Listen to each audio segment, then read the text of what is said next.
Shalom, all praises to Yahweh, Ba'ashim Yahushai. This is your brother Ayathun. Double honors to the apostles and shalom to the elect out there, to you brothers and sisters.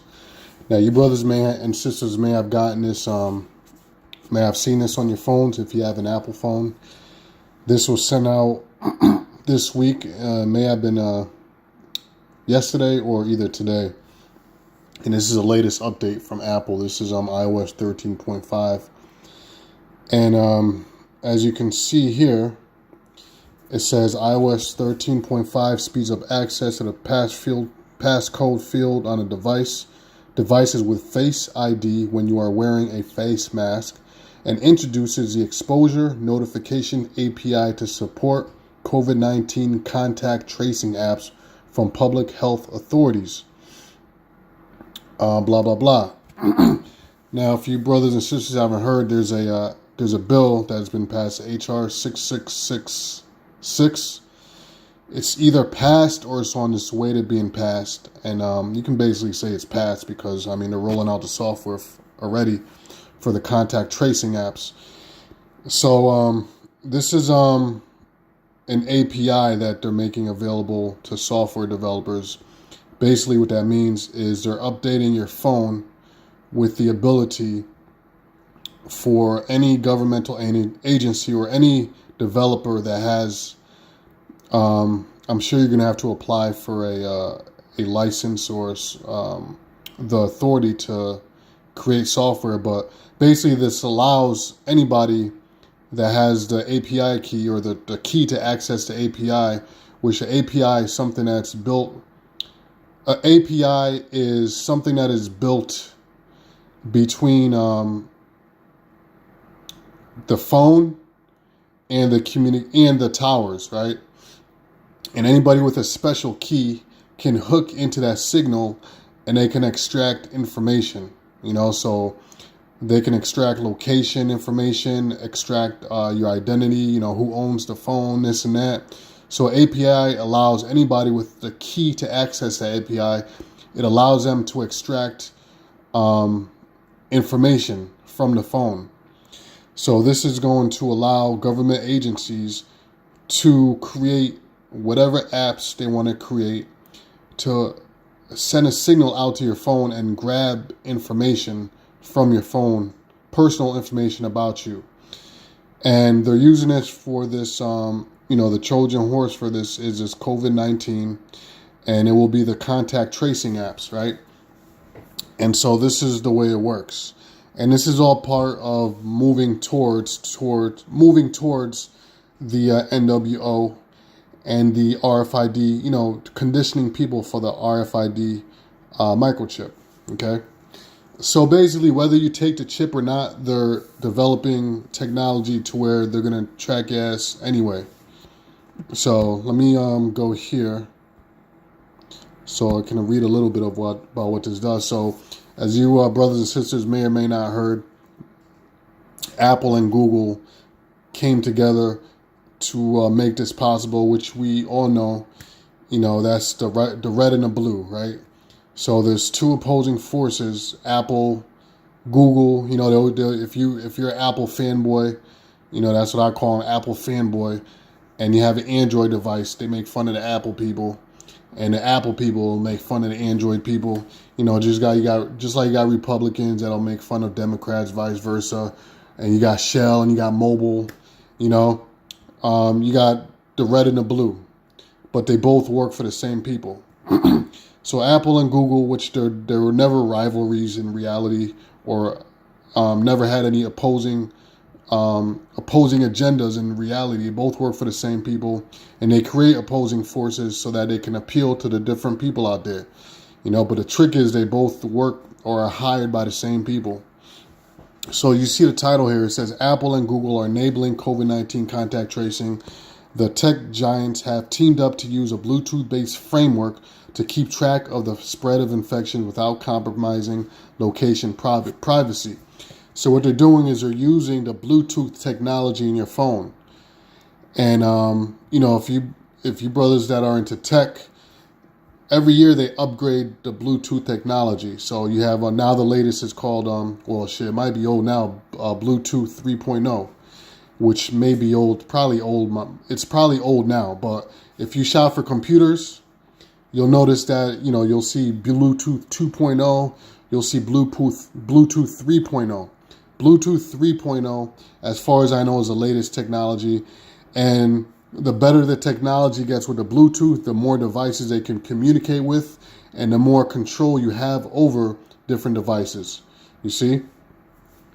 So let's read down. I'm going to read down to the meat of this and skip all the boring technical shit. Let me see. Okay, so hold on, Slack. Excuse me. I'm just trying to go down to the information that's written in English. Okay, so let's start from here. Now, Google and Apple are teaming up to give contact tracers the ingredients to make the system possible, right? That's what I was talking about earlier. The information that developers can hook into to grab whatever information they want, while in theory, still preserving the privacy of those who use it, right? They always say that we're not going to do this, we're not going to do that, but in reality, they have access to everything. That's the reality. On Friday, the two companies announced a rare joint project to create the groundwork for Bluetooth-based contact tracing apps that can work across both iOS and Android phones. Okay, so let me read down. I'm going to skip around. The API, as it reads here, the API will let those apps, matter of fact, let me read up. In mid-May, right? I'm over here. In mid-May, they plan to release an application programming interface that apps from public health organizations can tap into. Okay, that's the API that I was talking about.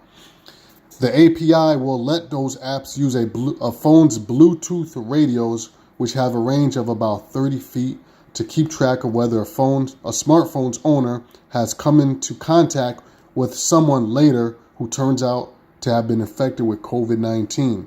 Once alerted, that user can then self-isolate or get tested themselves. Let me read down. Crucially, Google and Apple says the system won't involve tracking users' locations or even collecting any identifying data that would be stored on a server. Sure, whatever you say. Let me read down. I think that's, I'm not going to go too heavy in it. I'll put the link if you brothers want to read into it. It says down here, okay, here's the part I wanted to get to. I'm going to read this quick. In a version of the system set to roll out next month, the operating system level Bluetooth tracing would allow users to opt in to a Bluetooth-based proximity detection scheme when they download a contact tracing app. Their phone would then constantly ping out Bluetooth signals to others nearby, while also listening for communications from nearby phones. And if you notice, brothers, we've been bringing this, myself, other elders have been bringing this out. You notice the phones don't have removable batteries anymore. It's because they want to constantly have the ability to track. And if you notice, they've been bragging and boasting on the latest phones that they have bigger batteries that last longer, 5400 mAh battery. This phone's got a 3000 mAh battery. What that represents is the longevity, how long you can have the phone on without having to recharge it. And the reason why they're doing that is, as the reason reveals itself as you read more and more into the technology, is because for your Bluetooth and also for the RFID and the tracking systems to work, your phone constantly has to ping out. You know what a ping is? Is remember the old, when you watch the old movies, or even now, when you watch radars, and then you'll see the little line that kind of goes around the radar and it goes boop, boop, boop, and you'll see a little dot pinging on the radar screen. Well, that's called a ping, right? It's little signals that the phone sends out, or whatever the device is, they'll send out a ping every 30 seconds, and then the recipient or the receiving device will pick it up. Bing, bing, bing. That's called a ping. So it says their phones would constantly ping out Bluetooth signals to others nearby while also listening for communications from nearby phones. So in theory, it works almost like an NFC, near field communication, but is using Bluetooth.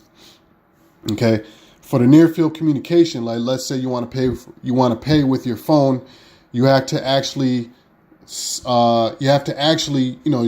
a fingerprint, or you press a button and then it actually sends out a signal to to where they scan your credit card or they receive the phone signal. You have to manually do it. But with this device, what they're saying is that your phone will automatically do it whether you want it to or not. It's just going to do it. So you need a big battery, of course, to support that, right? So if you read down, it says if two phones spend more than a few minutes within range of one another, they would each record contact with the other phone, exchanging unique rotating identifier beacon numbers that are based on keys stored on each device. So in English, let me read down. Public health, they put Heath. All right, they should fire the editor. Public health app developers would be able to tune both the proximity and the amount of time necessary to qualify as contact based on current information about how COVID-19 spreads.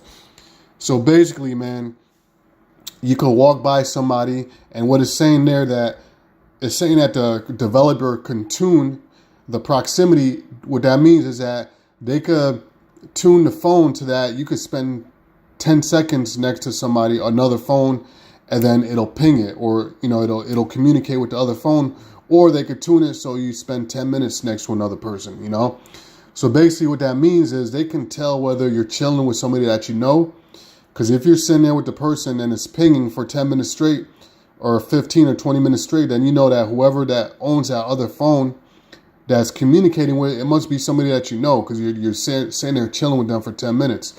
If it was a 10-second ping, if they set the ping to 10 seconds, so it doesn't pick up anybody that you was only with next to for 10 seconds, and you're probably in a store or somewhere, and you just was probably passing by or paying for something, and they know, okay, that's probably something that's a stranger.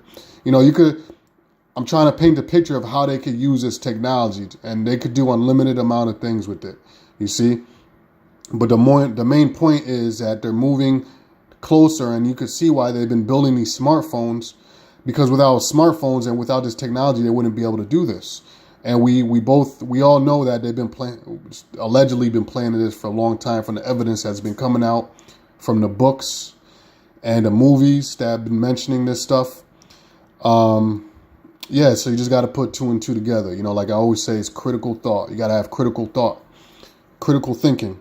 So reading down, it says if a user is later diagnosed, right? I'm over here.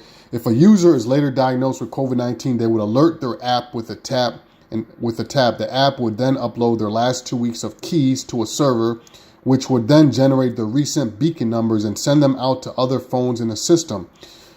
If somebody else's phone finds out one of these beacon numbers matches the one stored on their phone, they would be notified they've been in contact with a potentially infected person and given information about how to help prevent further spread. So you can see like the ramifications of this, right? So basically, what they're doing is they're having people snitch on each other, right? It's a neighborhood watch program on your phone.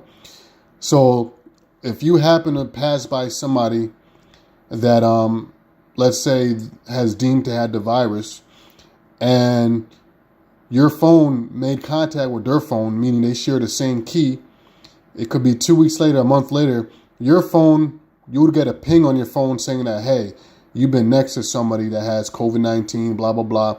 So automatically, that person to you becomes an enemy of the state to you, and you also become an enemy of the state.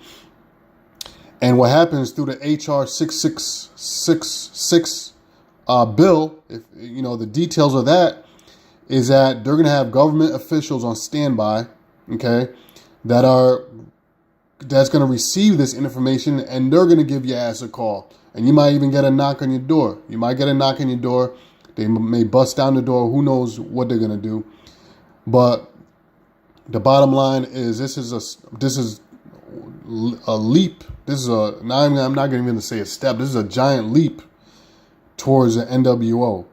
And this whole thing, as it seems, is all about tracking tracking and more control over people's lives. Okay, so I'm going to end this off with a scripture, as we always do. This is Ecclesiastes. In the scriptures, chapter 12, I'm going to read from 1. I'm going to read quickly, probably down to about 4. It says, remember thou now thy creator, who's that? Yahweh, Yahushua, in the days of thy youth, while the evil days come not, nor the years draw nigh, when thou shalt say, I have no pleasure in them. Right, so we've been saying for years that the Most High is closing the doors of mercy. Apostle Tahar has said that he believes that all the elect has been sealed already, which, hey, that may well be the case, that all the elect has already been sealed and the evil days are here. So, the doors of mercy may be closed, meaning that nobody else can be let in, We don't know. Only the Most High knows. But the scriptures say, look, you got to get close to the Most High before these days come nigh. Don't wait until you see ish hitting the fan, so to speak, for you to jump in and try to get close to the Most High. Because the scripture, what did Yahushua say? He said that a wicked and adulterous generation, which is obviously what we're in right now, seeketh a sign. So they're going to wait until the door is just about to hit their ass on the way out to try to jump in. It doesn't work like that. It don't work like that. Verse 2. While the sun or the light or the moon or the stars be not darkened or the clouds return after the rain. And this is exactly what I just said. This is talking about the lack of basically people in not knowing, in a state of confusion, not knowing what the hell is going on. And the clouds nor the clouds return after the rain. Verse 3 says, in the day when the keepers of the house, and we know who that is, that's the banking families. Okay, the house is what? America. The stock market, this so-called world, this matrix you see around you. In the day when the keepers of the house shall tremble and the strong men shall bow themselves, right? And the keepers of the house also represent those that are in charge of keeping this house straight.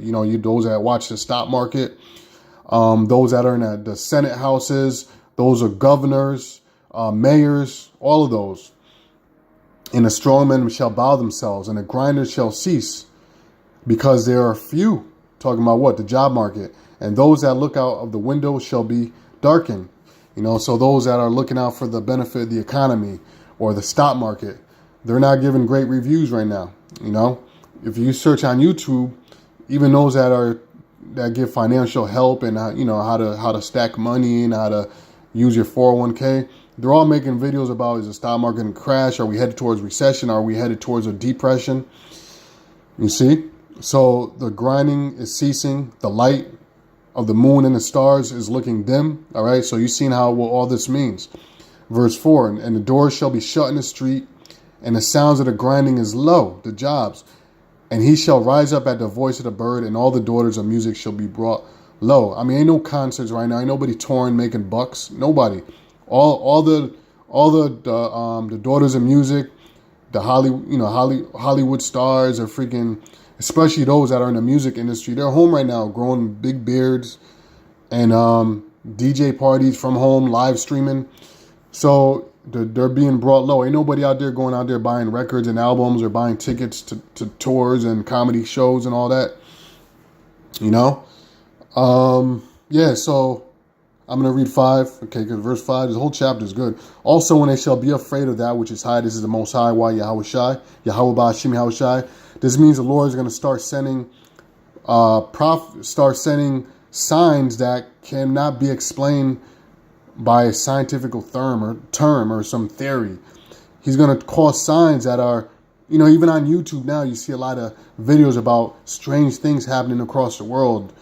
Sounds and bees dropping and birds dropping, and just all types of craziness in diverse places that can only be explained by this is the end of the world and the Most High is bringing judgment. So it says also when they shall be afraid of that which is high and fear shall be in a way, right? People are afraid right now, and the almond tree shall flourish and the grasshopper shall be a burden and desire shall fail because man goeth to his long home and the mourners go about the streets. Right, so people had dreams and aspirations, and starting small businesses, and maybe their business just started booming, everything just came to a halt and it crashed. This was a huge reset. And this huge reset made a lot of millionaires. A lot of insiders became millionaires. You know, but anyway, brothers, with that, I'm going to say, brothers and sisters, I'm going to say all praises to Yahweh, Yahweh Shai, and I'm going to say shalom to the next one. Shalom.